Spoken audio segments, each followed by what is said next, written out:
Mike Flynn.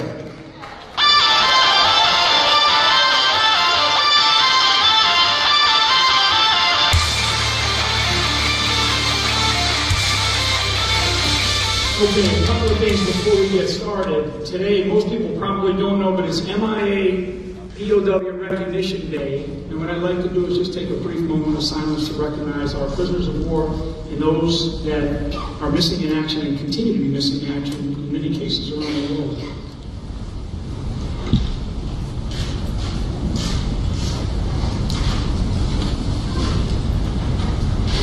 Thank you. Thank you. And a big round of applause for our POWs and MIAs.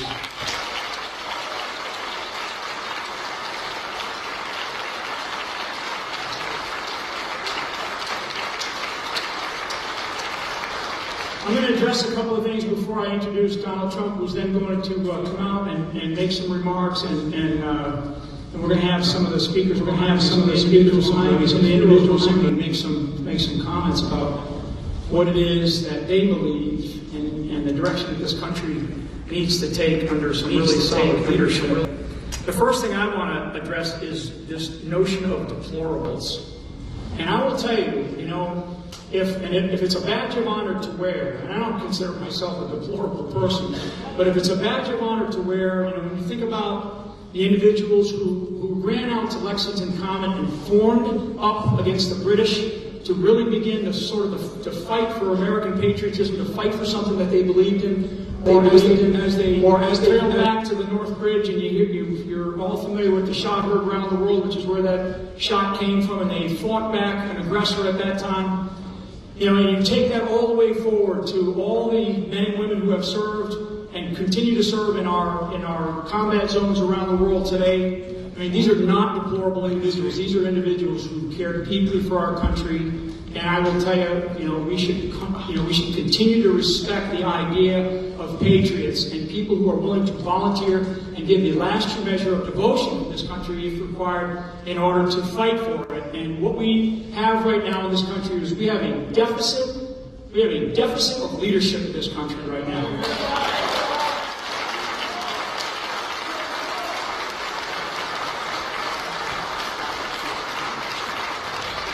It's a staggering deficit of leadership. Hillary Clinton, she is unfit to be president of the United States and commander in chief.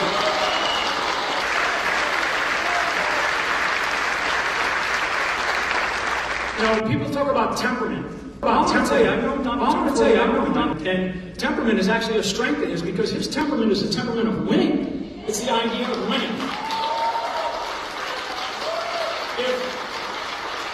If there was a temperament problem, for anybody who watched the Commander-in-Chief's town hall a week or so ago, now you saw the temperament rise up in Hillary Clinton. And you saw her when she stood up on the stage there to argue with the individual, the great, I believe the gentleman that asked the question was out of the Navy, or a Navy veteran. Now, tough question, and she lost her temper. She lost her temper, and that's something that I think we have to pay very close attention to. We cannot have that kind of judgment in the White House.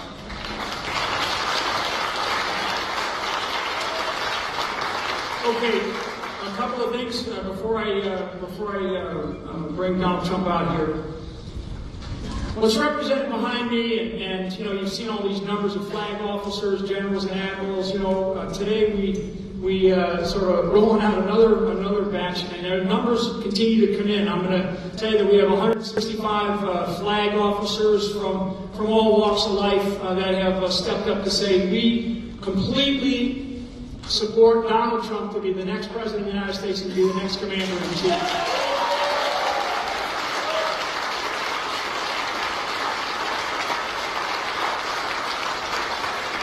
And I will tell you, this is not out of frustration. This is out of determination and resolve to get our country back on track. That's what it's about.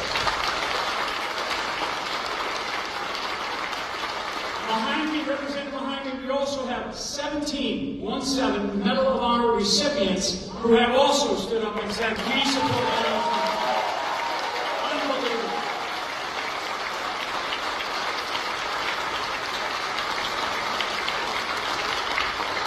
So for our military who continue to serve, who I deeply respect. I respect everything that they do. I know Donald Trump deeply respects everything that they do. Our veterans, we have to take much, much better care of our veterans. We have our families. Our families remain sort of that silent group out there who are struggling. I'm telling you, we've met with many military families for, over the last couple of weeks now, and particularly our Gold Star families, and I think we have a couple of Gold Star family members represented in here today. We want to make sure that they are not forgotten, that they are taken care of, that we do everything we can to just cherish everything that they represent for this country.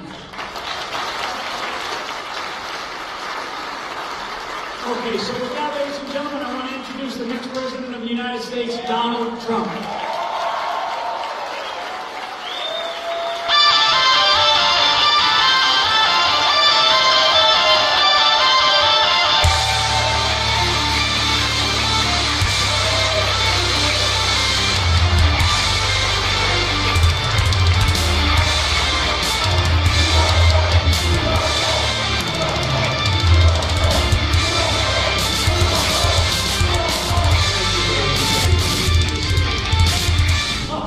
Nice hotel.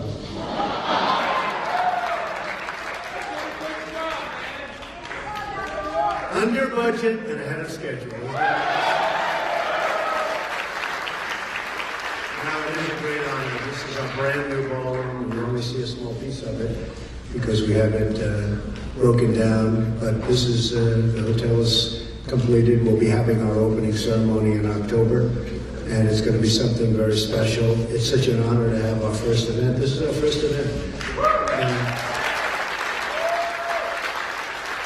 And it's such an honor to have our first event for Medal of Honor winners. I mean, they are the honors. To get so many endorsements from the Medal of Honor winners is incredible, and I look forward to spending a lot of time with them.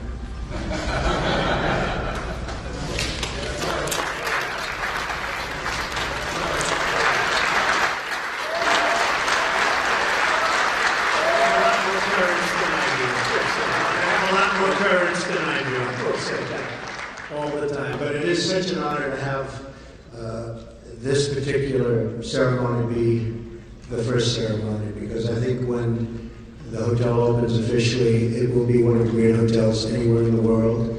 And I want to thank the GSA General Services. They are incredible. These are tremendously talented people.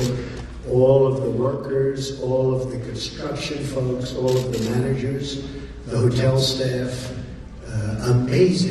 Amazing how good our country can do when we want to do it. But we have put in tremendous amounts of work and energy and money. And I really believe, I said this will be the best hotel in Washington. I think it may be one of the great hotels anywhere in the world. That's the way it goes on. So really, this is our first event. So I'm pleased to be here this morning with two Medal of Honor recipients and the Six Flags and general officers. We have a tremendous amount of talent here, a lot of generals. And General Kellogg, General Flynn, we have just, the room is stacked with generals and talented people and leaders. I love leaders. The great people represent 120 flag and general officer endorsements. 120. And that number is going up very rapidly. And now 17 Medal of Honor recipients. In addition, it's a tremendous amount of very, very brave people. In addition, I'm honored to be joined by the many veterans that are supporting us all throughout the room. Thank you very much for being here.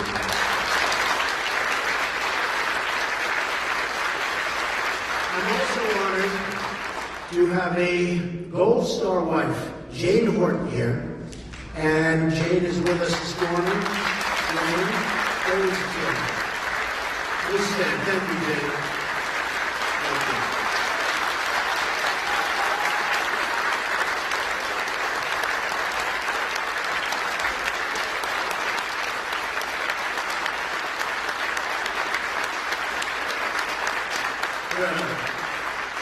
Jane lost her husband, Specialist Chris Horton, in Afghanistan on September 9th, 2011. And Jane, it's such an honor to have you here. And I hear so many things about Chris, and he was a winner. And thank you very much on behalf of the country. Thank you. It's incredibly humbling to be in the company of these real and true heroes. I have the privilege to introduce our first Medal of Honor recipient, Mike Thornton. Mike is a retired United States Navy SEAL, a tough cookie, and a recipient of the United States military's highest decoration, the Medal of Honor, for his actions in Vietnam, the Vietnam War. In addition, he is the recipient of a Silver Star, 3 Bronze Stars, and a Purple Heart. I'm proud to have him on my team. Such a great honor for me. And also fellow recipient Bob Patterson, who likewise has the Medal of Honor, who is also here. We have 17 Medal of Honor recipients, and they've all endorsed me for President of the United States. And I have been endorsed by generals, and many of the generals have become very good friends of mine. We seem to have a very good chemistry together. But even the generals admit there is something very special about Medal of Honor recipients. So, Mike, if I might ask you to just say hello, come up, say a couple of words, and thank you very much for being here.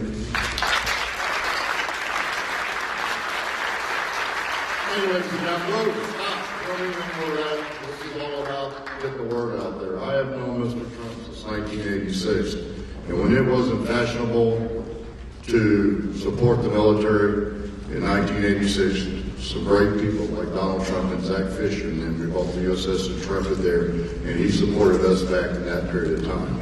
You know, ladies and gentlemen, the medal I wear so proudly around my neck, I do not deserve the medal, never will feel I deserve the medal, but it belongs to every man and woman who's ever served our great nation of America. Because, ladies and gentlemen, freedom is not free.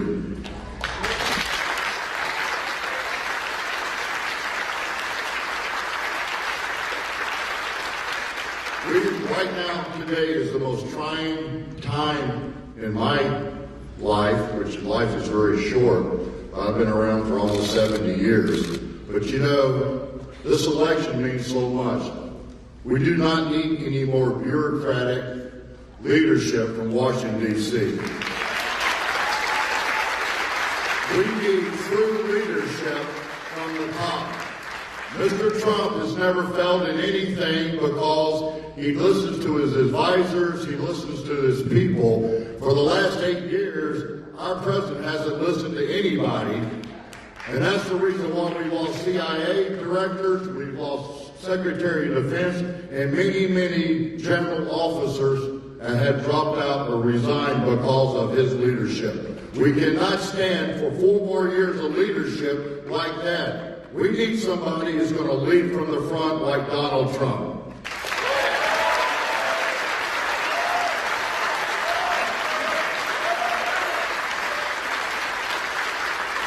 So thank you very much for having us here. God bless you, God bless America, and God bless Donald Trump.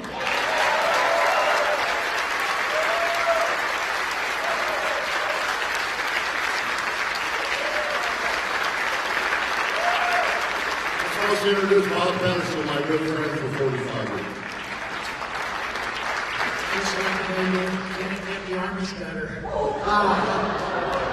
I'm here to tell you something right now. I spent 26 years of my life defending this country.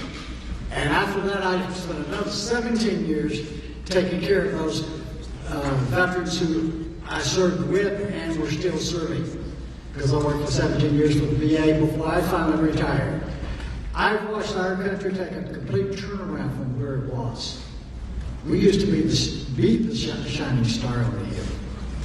And we're getting dimmer and dimmer and dimmer. And it's all because of all the bureaucrats here in Washington, D.C. And it's time we send somebody to Washington that knows how to say, "You're fired."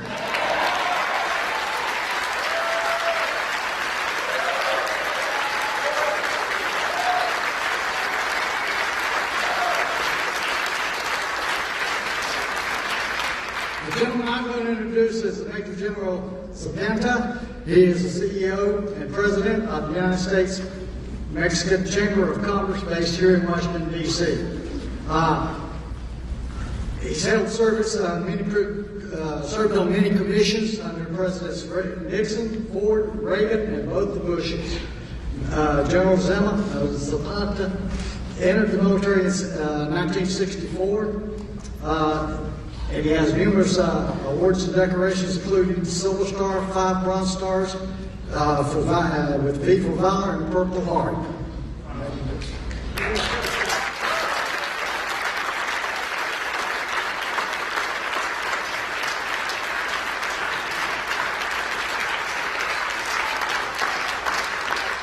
What Bob just did to me, he made me older than anybody else.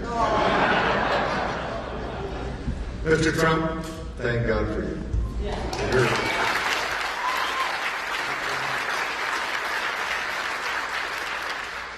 You know, being a Vietnam veteran and serving all the way through the Iraq and Afghanistan war in the Department of Defense as the chairman of the Reserve Forces Policy Board, for half of the military that we deployed to that region 15 years ago, and we're still there, were National Guard reservists. And when they came home, they couldn't use the VA because they were not veterans, because they were still part of their Reserve and National Guard unit. I know the next President of the United States, Donald Trump, will fix that.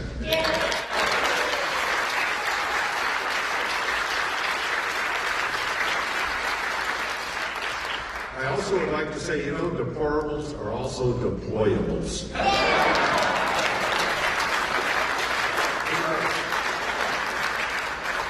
Ladies and gentlemen, it is an honor for me to be here in supporting the next President of the United States who will lead from the front, who has the kind of leadership that we need, is not afraid to make that decision. Ladies and gentlemen, I'm really honored to be with Donald Trump, and I'm all with you.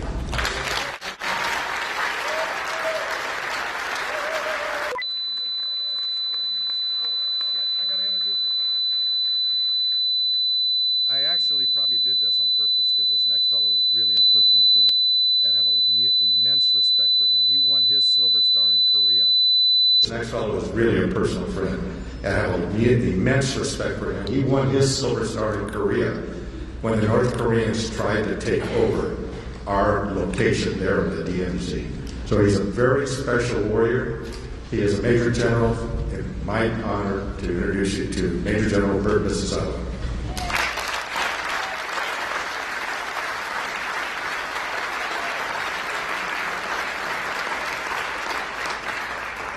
Thank you, Al. We do go way back, but I don't really go back to the Korean War. That's indeed where I enjoyed the Silver Star.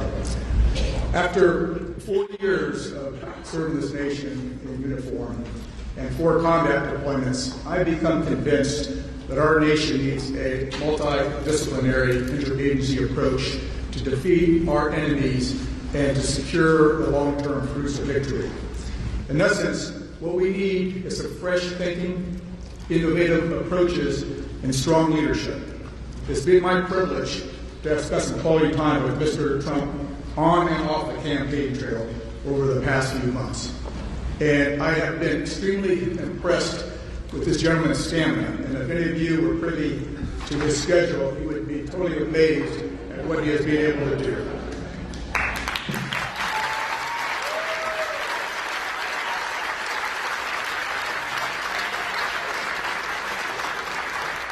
In addition to his stamina, I've been very impressed with his intellectual curiosity and his raw intelligence and his energy and his enthusiasm and, yes, indeed, his temperament. He's got the right temperament that we need in the White House.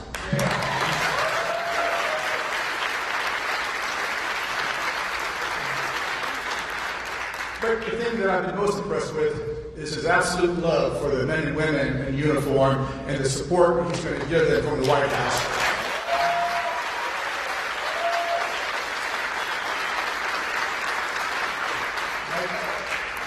can guarantee you that sacrifice overseas and that their families make at home will not be in vain, in addition to the billions of taxpayer dollars that we spend supporting them. And that's why I stand by Mr. Trump to be our next Commander-in-Chief.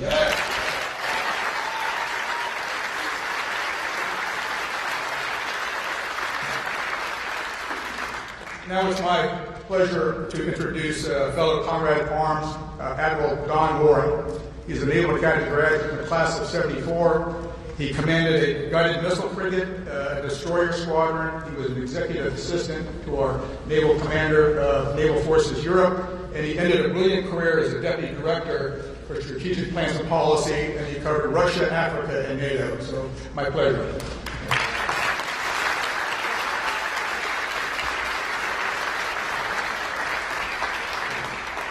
Well, thank you, everyone. We are a group of national security professionals who dedicated our lives to the security of our nation, as deplorable as we are. We are not a political group, but we are a national security group that has chosen to support a political candidate. The series of discussions you've all listened to Mr. Trump have deal with national security. National security is not solely about the military. It's comprised of many facets: defense, diplomacy, development, economic security, energy security, border security, cyber security, homeland security. The logical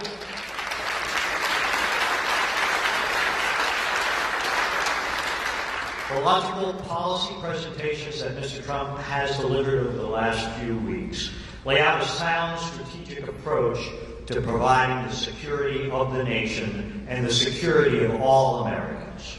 These policies comprise a holistic approach to addressing the complex facets of national security in a complex and extremely dangerous international world. Moreover, Mr. Trump combines this multifaceted approach to our security with a pronounced commitment to those in uniform serving our nation today. And in fact, all veterans who have worn the cloth of the nation. And that commitment extends to the families of those who have served. For as all of us in this room know, their sacrifice has been as equally difficult, if not more so, than our own. George Washington said, "The willingness with which our young people are likely to serve in any war, no matter how justified, shall be directly proportional to how they perceive veterans of earlier wars were treated and are appreciated by our nation."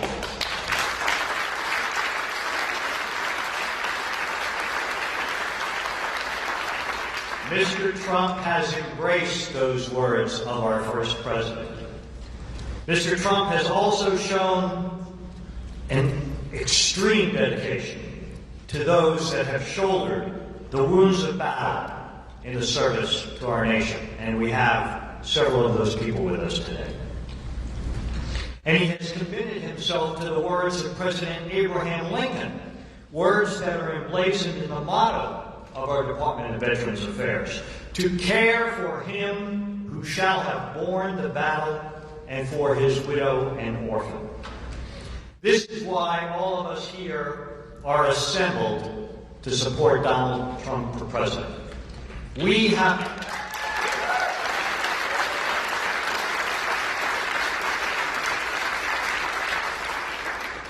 lived national security for a large part of our lives. We understand how a strong economy, cooperative governance, combined with skilled diplomacy, sound energy policy, sound alliances, and a united American public, all defended by a well-trained, appropriately funded, fully committed, and technologically unsurpassed military, come together to make America strong and make the world a safer place.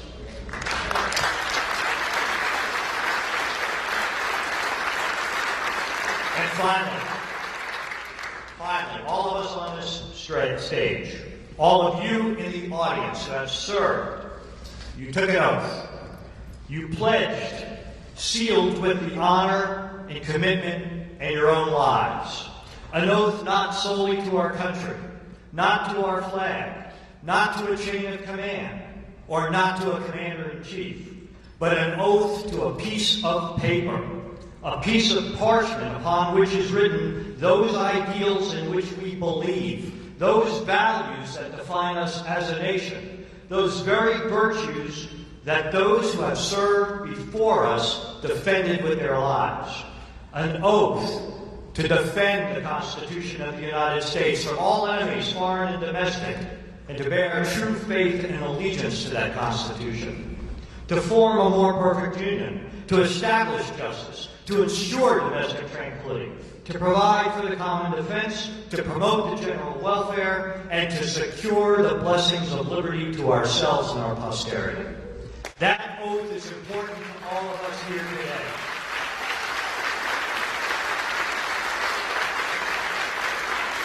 That oath remains the cornerstone of our lives long after we have taken off the uniform. That oath is important to Donald Trump. And he, in fact, will take that very same oath on January 20th, 2017.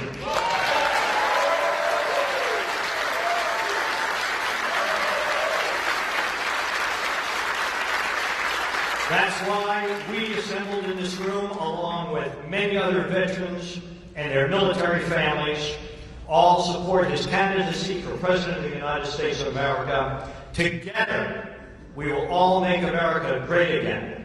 Thank every single one of you for your service to our nation, and may God continue to bless our United States of America.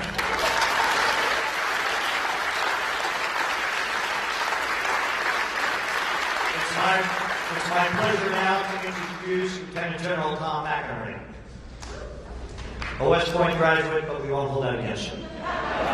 Commissioned as second lieutenant in the Army, he then joined the Air Force, completed pilot training, and went on to a long, distinguished military career, including Assistant Vice Chief of Staff, Headquarters, U.S. Air Force. His awards are numerous, including the Distinguished Service Medal, Defense Superior Service Medal, Legion of Merit, Distinguished Flying Cross, Bronze Star. A true good American hero, Tom McInerney.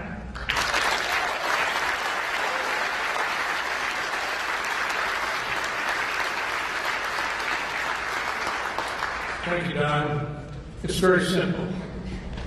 We, all warriors here, are supporting Mr. Trump because he has the only budget, the only economic plan that can rebuild the military. If you elect Hillary Clinton, you're going to get 1% growth. You're going to get 3.5% to 6% growth with this administration because he knows how to take the handcuffs off America's economy. We need that.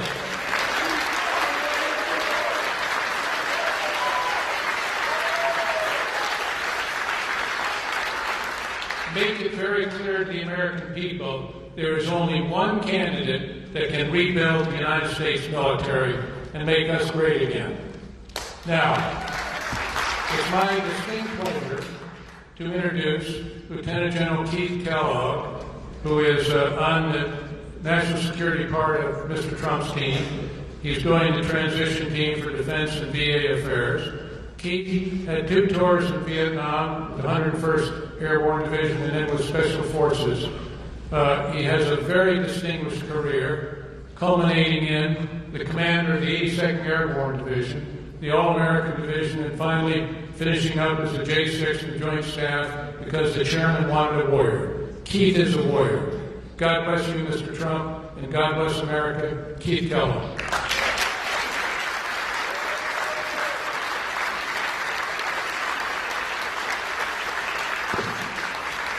Thank you, and I'm honored to be on stage today with these great Americans, 2 Medal of Honor winners, 2 of 17 in the past week have endorsed Mr. Trump to be our Commander-in-Chief.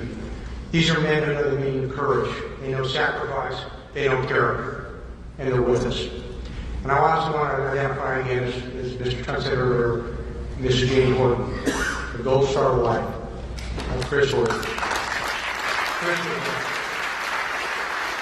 Chris was a great young sniper with the 45th Infantry Division, the Thunderbirds of Oklahoma, and God bless you, and God bless what he has done as well. And to be these great veterans behind me that served our nation so well. You know, we started just last week, there were 88 who signed. We're over 165 today. These are men and women who led at all levels of leadership and believe deeply in his temperament, his leadership, his vision, and his guts to be our commander-in-chief.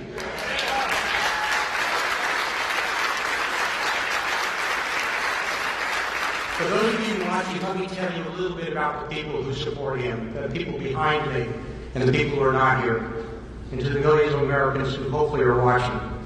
These are commanders who fought in Afghanistan. They fought in Iraq. They fought in Mogadishu. They fought in Panama. We have leaders who have been wounded fighting for this nation. We have leaders who hunted down Saddam Hussein. And one of the commanders we have on our team hunted down and killed Pablo Escobar, the Colombian drug lord. We're in the middle of a change election. It's really quite simple. To those of you here today, to those of you listening out there, to those of you watching, if you want to keep the status quo with all its failures and promises more of the same, then you know where you can go. Or if you want to move forward with courage, be what we can be, what we should be, and what we will be, then you will elect Donald Trump to be President of the United States of America.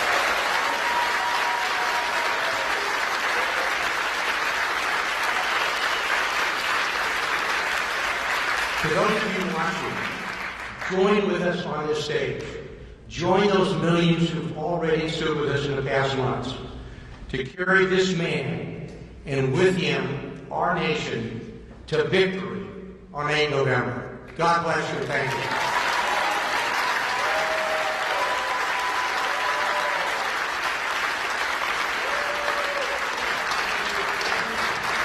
Okay, without further ado, the first thing you're here to see and here to listen to, the next President of the United States, Donald J. Trump.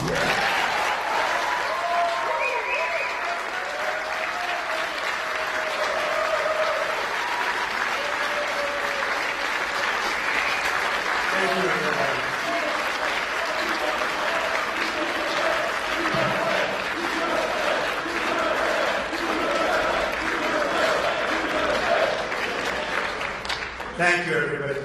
Thank you. This is such an amazing honor. And the difference is we want to all get back to work, whether it's building our military or building our country. We have to get back to work. We have a lot of work to do. We've been very much left behind. Speaking with the admirals and the generals and all of the military people, we talked about the word depletion. The military has been so badly more than ever. When you look at the number of ships, you look at the number of military personnel, you look at the numbers are setting records for all-time lows. We can't have that. There's a world out there, and it's not nice to say, but there are a lot of very, very evil people heading up some potentially very strong countries. We have to be prepared. We have to keep our country so great and so strong. And that's why to have all of the support from so many generals, so many admirals, people I respect so much. They're smart, they're tough, they know what's happening.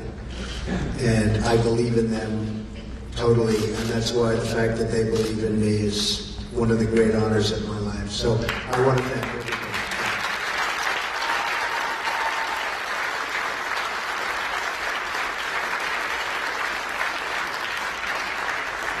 Not to mention her in the same breath, but Hillary Clinton and her campaign of 2008 started the birther controversy. I finished it. You know what I mean.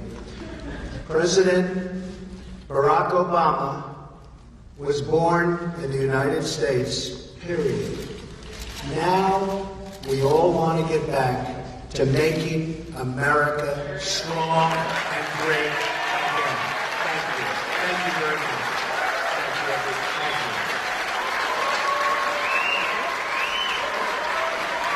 you.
But those individuals who serve our military, the men and women, the veterans, the families who stand behind all those sacrifices, they are not deplorable Americans, they're great Americans.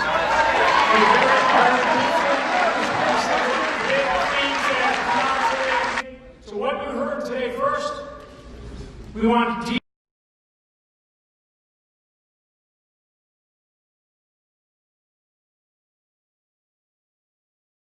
all of our military men and women who continue to serve this great country.